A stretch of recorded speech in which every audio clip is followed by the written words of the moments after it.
Hello friends, we are discussing today a very interesting topic, reading religious texts and how is it important for an English literature student. We all know that religious texts often have a significant influence on literature and can provide insight into the cultural and historical context of the works which are included within the studies. It is relevant to all religions and all kinds of literatures.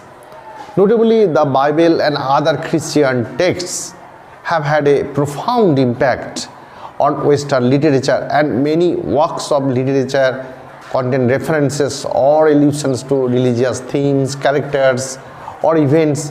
Again, the Qur'an, the holy text book of Islam, is a fascinating source of information about Islamic history and culture. Or you may be interested in its literary and artistic qualities while understanding the Middle East. The same can be told in other references too. Readers may find Bhagavad Gita to be a source of philosophical and ethical studies, and the insight by which we are built up, and for our moral upbringing. Sometimes that is the interesting topic from Rig Veda or from Holy Gita. So if we want to understand the rules in Hinduism and Indian culture which are spread over the entire Indian subcontinent, those books are very much interesting study. The Tao Te Ching, a Chinese classic text that is a fundamental work of Taoist philosophy, can be a good source for understanding Chinese prosperity. So by reading religious texts, irrespective of faith, an English literature student can gain a deeper understanding of these references and better appreciate the literary works that they are currently studying. Religious texts can offer valuable insights into the human experiences, and it can explore the universal themes such as love, justice, and morality. These themes are often explored in literature and can provide a rich resource of inspiration for the writers as well as the readers. By reading religious texts, students can gain a deeper understanding of these themes and how they have been addressed in different cultural and historical perspectives. Now, reading those texts is essential. I say very much essential for reading the characters which we meet en route reading a literary text. We cannot comprehend a character unless the faith of that particular character is understood. So, reading those religious texts can help the students develop a kind of a critical reading and analysis skill, analysis of the character, what I am saying, as the student must consider the context, the very language, the audience, the perspective of the audience of the text. So these reading can help students develop their own perspectives on religion and spirituality, which can be a valuable part in their own personal and intellectual development. And those development is very essential in comprehending the totality of the literary texts.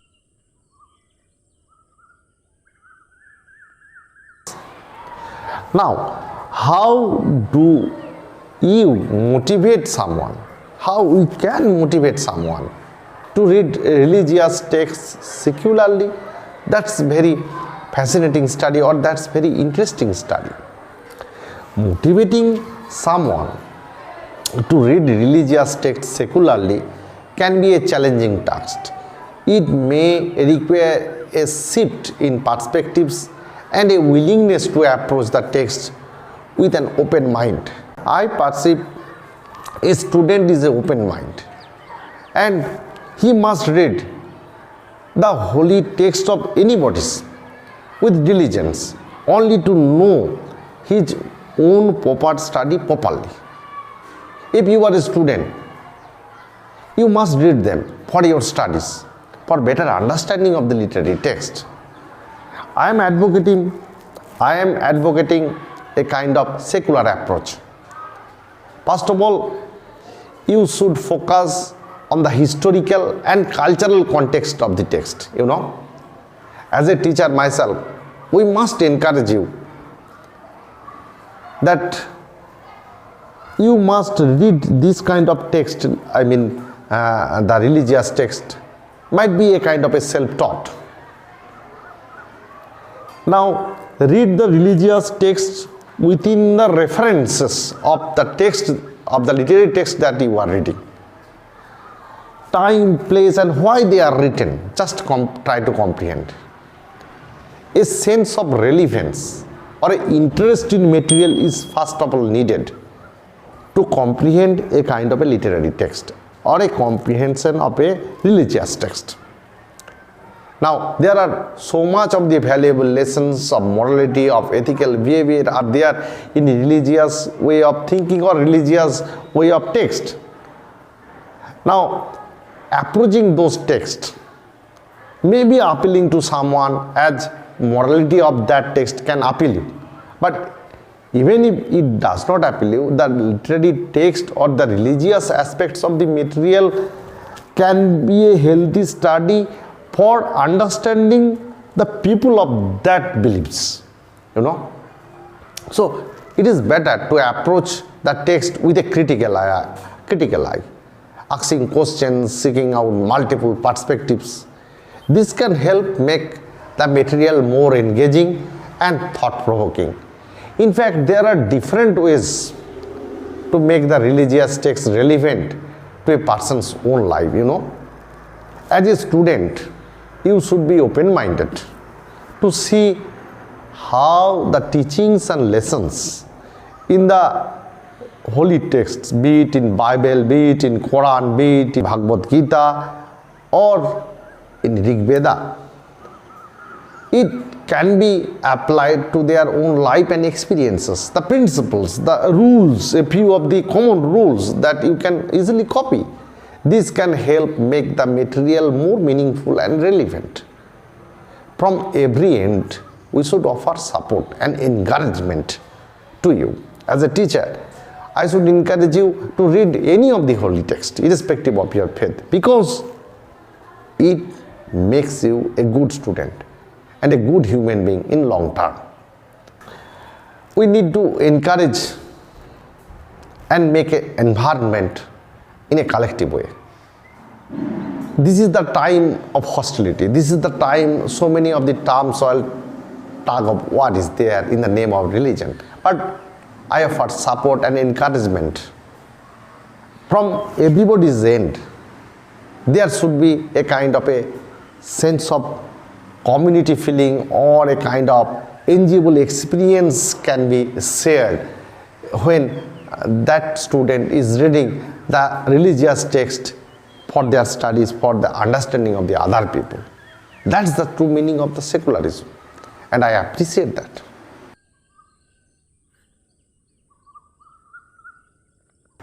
There are many religious texts that can be read and studied secularly, because here is the only world and one broader religion, and that is the religion of humanity. Now, taking the three books together, I am taking Bible in reference, I am taking Quran in reference, I am taking Bhagavad Gita and Rig Veda in reference. Is the Bible good literature for non-Christians? Now, as the question comes up, the Bible can be considered a work of literature and can be read and studied as such, regardless of one's religious beliefs. Many non-Christian scholars and readers have found value in the Bible as a historical document and as a source of literary and cultural analysis. Now, if you don't read the Bible or a kind of stories there, how can you understand Paradise Lost, Paradise Regained? There are plenty of references of Bible in the English text. Now, reading the Bible, it's a complex and multifaceted text. It can be approached and interpreted in many different ways by different scholars. Some non-Christian readers may find the Bible to be a fascinating source of information about the history and culture of the ancient English or those near East, or they may be interested in its literary and artistic qualities. Others may find it interesting in ethical and moral lessons contained within the text, or even for the purpose of studying the stories of the Bible can have its references to literature, art and other forms of cultural expressions that has been done throughout the history, and we have to understand that. Otherwise, how can we develop our understanding of the English literature in full fledged? Ultimately, whether or not the Bible is a good literature for a non-Christian reader will depend on the individual's interest and goals. And we as a reader of English literature, as a student of English literature, must appreciate this text in that perspective that if I want to study further into the mind of the writer as well as the character, I have to reward, I have to enrich literary experience out of it. Now, the faith or the belief or the morality may be appealing to others or non-appealing to others, but the important thing to approach this literary work, that is Bible here, should be a case of an open mind and a willingness, because our approach is very critical and thoughtful, and the explanations of the biblical text is needed because I want to appreciate some of the principles that I find in the holy text, that I will invest that knowledge to understand the characters. Now there are plenty of characters, and those plenty of characters, those plenty of teachings, those plenty of references of Bible is so much worthy in understanding the wholeness of the concept of Christianity. Now, if I say we should be kind, we should be considerate, we should be compassionate towards others, is there any religion which does not tell so? Christianity tells the same thing. Qur'an says the same thing. It is Bhagavad Gita which also says the same thing. Love your neighbor as yourself. This is the beautiful quote from Bible. And it is the book of Matthew 22 verse 39. It's a commandment to love others just as we love ourselves. It teaches us to care for and look out for the well-being of those around us, just as we do for ourselves. If these are the basic principles of humanity is learned from Holy Bible, what's the crime in you if you are a non-believer in Christianity? For I am hungry and you gave me something to eat. I was thirsty and you gave me something to drink. I was a stranger and you invited me in. This Matthew line from 25 verse 35 and speaks the importance of caring for the needy, particularly those who are suffering. If it encourages the kindness and generosity in you, if it encourages compassionate feelings towards the person who is in hungry, who is in thirst, who is in need of hospitality. There is no crime. That is the humanity or the philosophy of humanity that one should entertain. And from the student, from the English literature student, one should be such and such in principles. That's good enough. If you are righteous, if you to be such bold enough to sacrifice the kind of Jesus done on the cross.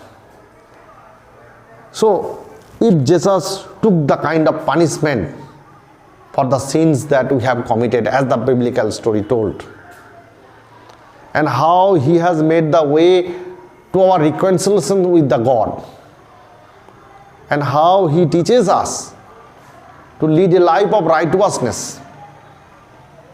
Now, is this teaching of healing that has been told in the biblical character of Jesus? There is no such wrong in reading Christian book.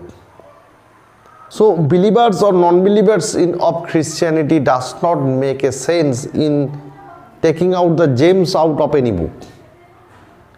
If it teaches you to be a good human being, I prefer that you as a student of English literature must pick up those gems from biblical books, from Bible, and carry in your heart, because those gems will lead you or make you a good human being. I prefer you to be a student of knowledge. So wherever you find the knowledge, collect them, invest them in your life, and you should be a good human being. Now, in reference, is the Quran a good literary text for non-Muslims? I have very much limited knowledge in biblical or in Bible or in Quran. But what I have understood from them in reference to reading or teaching many of my students who are from other faiths, I find Quran is a sacred text in Islam, and it is revealed by the word of God, and it is revealed through Prophet Muhammad. Now these holy scriptures for Muslim is an important source of religious guidance and teachings.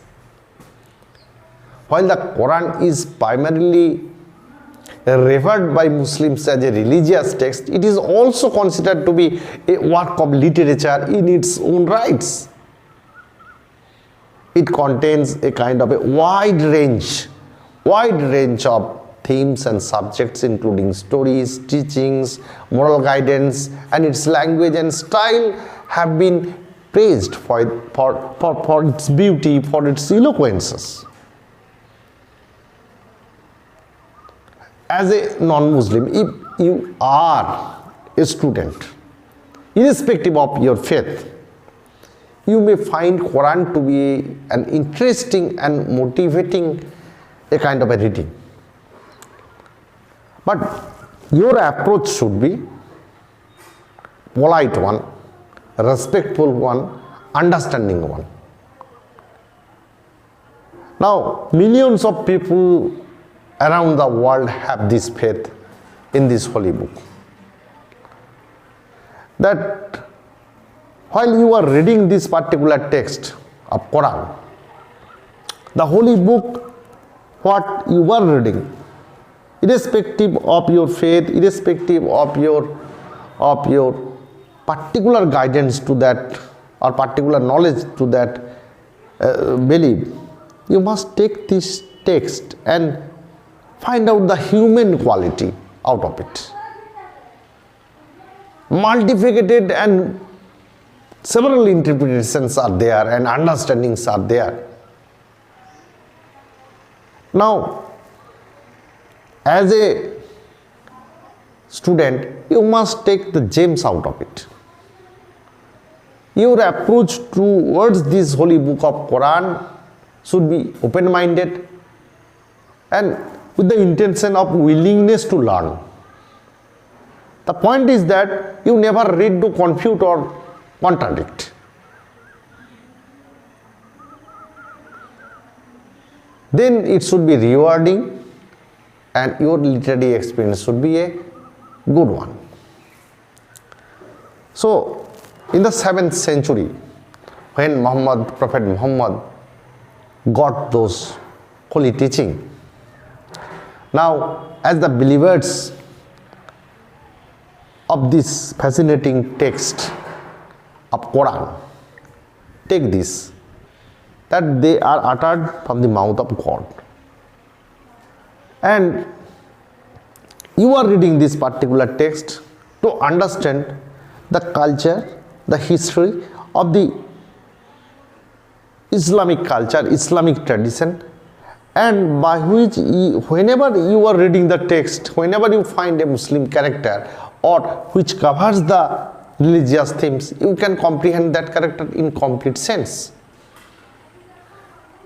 Now, while understanding Quran or getting the humanitarian outlook of that particular topic, you can say there are plenty of humanitarian quotes. I have very limited knowledge, of course, but I have found out a few of them from Google. And do good. Indeed, Allah loves the door of good. Surah 2:195. This verse encourages believers to good deeds and reminds them Allah loves who do goods. If Allah is your God, God is for you, Bhagavan is for me. The variety of names are there in the name of God.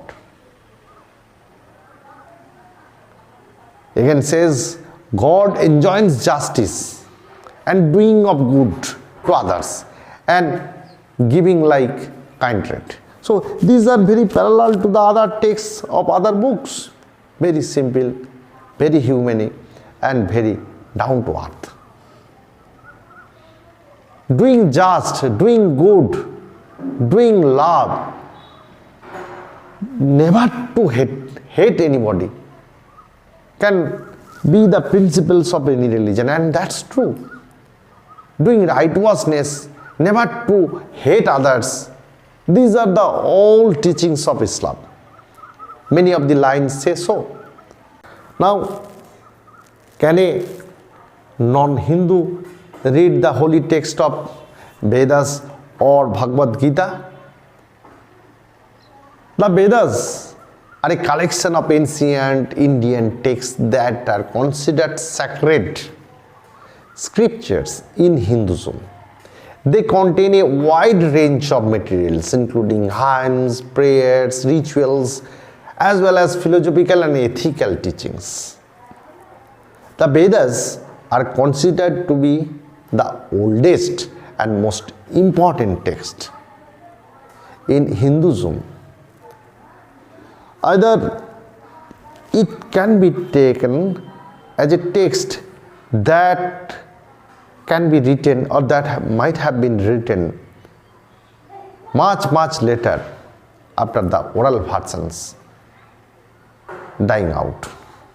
So, in this belief system, in these practices of Hinduism, we can find out plenty of human qualities. Now, can a non-Hindu find Vedas to be an interesting and informative read? Like others, I must say, approach them with respect and understanding. No doubt, Vedas are complex and different cross-references and meanings are ambiguous. So, careful interpretations and understanding are needed. It might be difficult for non-Hindus to fully grasp without some scholarly background. But it is important to recognize that in Hindu religion, you must take Vedas as a central of its faith, and it is revered by millions of people around the world. In fact, the whole of the Indian subcontinent and its fabric is written on them. Now, as a student, if you approach to the Vedas with an open mind and a willingness to learn, you may find them a rewarding and enriching experience. You can take the holy text to comprehend the meaning of life, the meaning of humanity.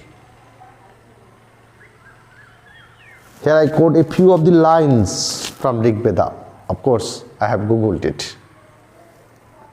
May all beings be happy, healthy, and free from suffering. The greatest virtue is to be free from harming others. These are all quotes from Rig Veda, Atharva Veda. Serving others with love, with compassion, with greater understanding is the message of Rig Veda. Harm not others in actions, words, or thoughts. In Yajur Veda, it has been told never to hurt anybody by your action, by your foul words, or by your evil intention. How deeper it is, how philosophical it is. Because one who harms others is harming themselves, as they are all interconnected. If we are hurting somebody, it also hurts me, because by heart we are all connected. So these are the philosophical wings which are spread in Rig Veda, in the holy text of Hinduism.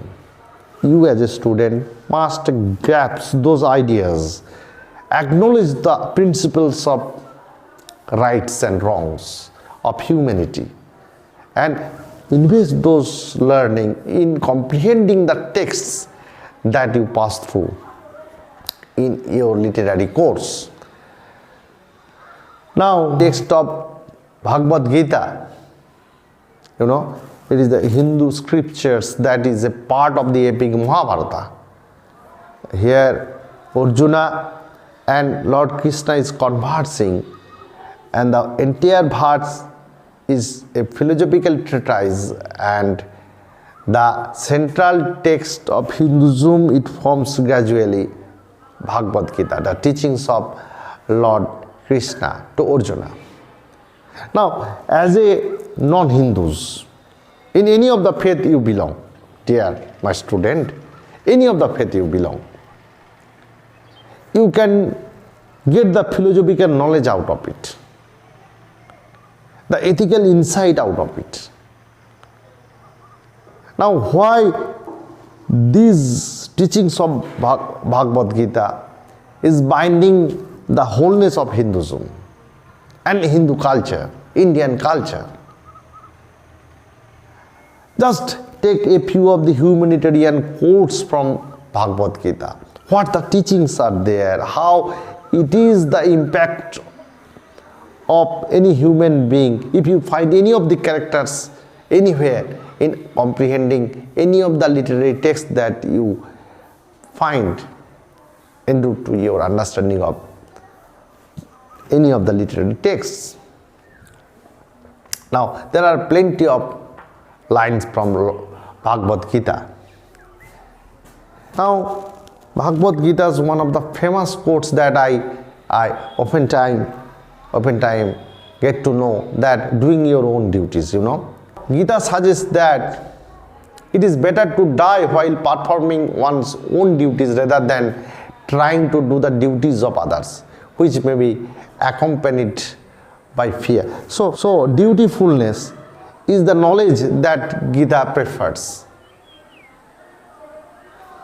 If you are given the duty of doing something, perform it, and that is the holiness in you. So it every time encourages you to perform the duty, karma, yoga. And if you do the real karma, there is no sin that can touch you. So these are the holy things that it refers. But doing duty,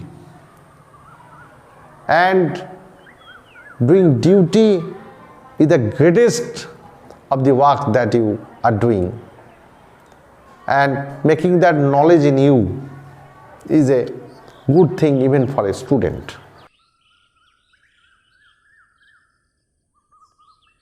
Now we are going to discuss a few of the examples from the English literature characters. I mean, many of the characters that we will find in English literature that closely follow the religion. I mean, to understand those characters, we need a plenty of understanding of a particular religion. Scrooge from A Christmas Carol by Charles Dickens is such a character who is deeply influenced by his religious beliefs. He is initially depicted as a miserly and cynical character, but as the story goes, he is transformed by the ghosts of Christmas and comes to embrace the true meaning of the religion and the true meaning of the Christmas, of course. So to understand this type of character, we need a plenty of understanding regarding Christianity. From pagan text, we can find out Aeneas from the Aeneid by Virgil. It's a character who is guided by his faith in the gods and his duty to fulfill their wills. So Aeneid's journey from the fallen city of Troy to the founding of Rome is driven and guided by his beliefs in the gods and his sense of duty that comes from the religious beliefs. Now take for another example Esther from the book of Esther, as we will find in Old Testament, is a character who is deeply religious and uses her faith to guide her actions. As this particular character is itself from the religious character, so we obviously have to understand the laws of the Jews and the persecution and all such happenings. In St. Thomas More from A Man for All Seasons by Robert Bolt is a character who is deeply committed to his Catholic faith and is willing to suffer and even die for it. He becomes a martyr for his beliefs when he refuses to sign the Act of Supremacy and acknowledges King Henry VIII as head of the Church of England. So to understand these type of characters and to go through the particular book, we must have to get the knowledge of Christianity. Without the knowledge, without the proper knowledge of Christianity, we cannot comprehend this type of novels or this type of works. We can add a few more of the examples from other religious references. We can take, for example, a few of the English characters or the English characters from the English text that are closely associated with a particular religion or the beliefs or the likings of that kind of person or personage is to be understood from a particular perspective. Brother Laurence from The Brothers Karamazov by Fyodor Dostoevsky is a kind of a character who is a monk and is deeply religious, and his faith, his understanding of spiritual guidance or the wisdom of that kind is to be understood to comprehend this kind of novel. Hester Prynne from The Scarlet Letter, a famous American Nathaniel Hawthorne's novel, is a character who is obstructed by her Puritan community for committing adultery. She wears a letter A for that punishment. And the letter A becomes a symbol of sin, as the Christianity of that time Puritanic world refers to. And in the novel, we can find out the word a greater meaning of redemption too. In Meursault, from The Stranger by Albert Camus, is a character who is an atheist and rejects traditional religious beliefs.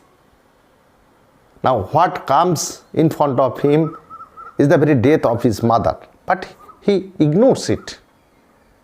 The death of the another man, also he ignores him. Ultimately, he was tried, he was sentenced to death for murder. So, his atheist belief, his non-belief is to be understood from the reference of beliefs of Christianity. Now, Atticus Finch from To Kill a Mockingbird by Harper Lee is a notable character in this reference. Now, he is a lawyer, a deeply moral and ethical people. He teaches his children about justice, fairness, and all the Christian principles about the sense of rights, wrongs. And the person of that Christian statue or the Christian stature is to be understood from the religious thoughts and religious beliefs. So, in understanding many of the characters, that we will find here in English text, notably we have to get the ideas from the religious books. So, deep understanding of these religious books, beliefs and thoughts might help us to comprehend the literary text in its full circle. Now, there are other non-Christian characters too, which we have to associate with the different kind of religions that we will find and already have discussed. Now, notably Siddhartha, a character from Hermann Hesse. The character is typically Hindu and he is a spiritual seeker, and from broader perspective he is a kind of in search of peace, and his ultimate search ends how he becomes an enlightened Buddhist monk finally. Amir from The Kite Runner by Khalid Hosseini is a kind of character who is a Muslim, and his faith plays a significant role in the novel. The title character struggles with guilt, redemption, and eventually makes a pilgrimage to Mecca, a way to atone for his past actions. So this journey, a spiritual journey, a physical journey to Mecca, holy Mecca, becomes a spiritual journey to that man. To comprehend this kind of novel, again, A Christmas Carol by Charles Dickens, the character as the transformation of the man is to be understood from the perspective of Christianity. Such is this character to be understood from the perspective of Islamic tradition or Islamic holy text. Now, in searching many other characters, now Arvind Adiga's The White Tiger, that there is Balaram, a poor Indian villager who becomes a successful entrepreneur in Bangalore. Now, Balaram is not kind of a devout Hinduism or a Hindu beliefs, but his life is integrated within the pattern of Hinduism, and the lives he is living around him, so many of the peoples and the style of living as well as the fabrics of the person is Hindu. Now, if we take into many of the epical characters that we will find in Mahabharata or in Bhagavad Gita or in the kind of texts, we can find out Arjuna, Lord Krishna, or from there's many of the text ensues that are interwoven or in reference that these characters are there. The God Krishna, how he is guiding him, the conversation with him, with Arjuna, that is the core of the Bhagavad Gita, is all in reference to many of the texts, many of the modern understanding of the text that are relevant in comprehending many of the English texts that we will meet in course of our studies. Now, such characters are huge in number. In fact, the wife of Lord Rama in Hindu epic Ramayana is also a prominent character. In the many works of English literature, she is either heroine or a kind of a heroine who is looming large in the background. Her devotion to her character, to her husband in fact, and her moral righteousness is all being highlighted in so many of the literary texts, and those texts are very interesting to study and to comprehend those novels the Sita likes, or the Lord Rama likes, or the Arjuna likes, or the Lord Krishna, or the emblem of it is everywhere distributed in the English text, particularly from India. Now, such characters, if we can't miss the Lord Ganesha, the elephant-headed god. In many of the novels, in the background or either in the character. Again, the character of Neil in the Sea of Poppies by Amitav Ghosh is a kind of a Hindu who is struggling with his place in society and his own identity. Now, in search of identity or the the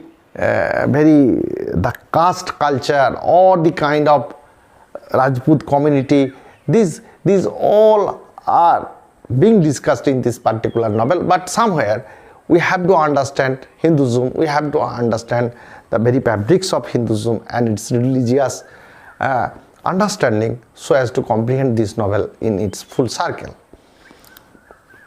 In the character of Narayana, in A Fine Balance by Rohinton Mistry, is a kind of a struggle who is struggling to survive in a society that is randomly changing and becoming modern and day by day.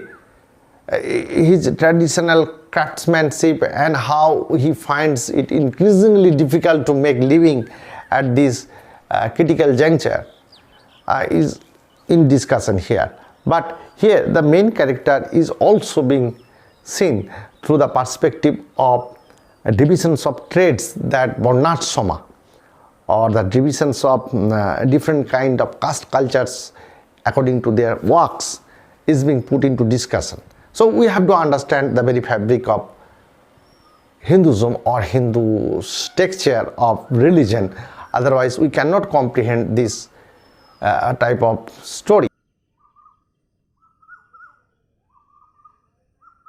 So to sum up this lecture, I might say that religion or understanding of the religion is a must,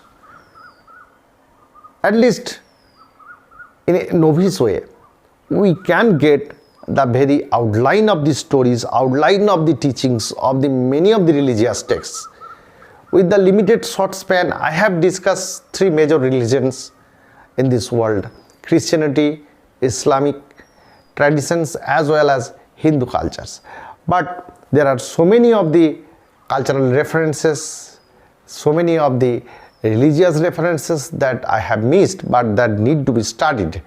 So after reading all these religious references, religious texts, or the kind of stories that we meet, after getting the sums of all this religion, what we find is the broader religion of humanity. But the way of understanding it or comprehending the character through their lens is to be needed to a student. Otherwise, one's studies in his full circle will be missing. We cannot get the full circle of a meaning unless we decipher the characters in its truest meaning. There is author's intention, as you know. There is multifaceted intentions of understanding it, as criticism cover all the criterions. With the flow of time, with the passage of time, the meanings also do changes. So, being a student, we must get the possible meaning, we must get the maximum of the meaning, and we must get the newer perspective of a meaning of a particular text. In that references, I request you, I prefer you to make a full circle of studies of religious texts if possible. If not in full, be in part, but do studies, and all those studies will be helpful in understanding the literature of English in its full circle. So bye bye for now. If there is any possibilities of making further lectures on the topic, I will carry on from them. So thank you for listening this lecture. Bye bye. Meet you in the next post. Thank you.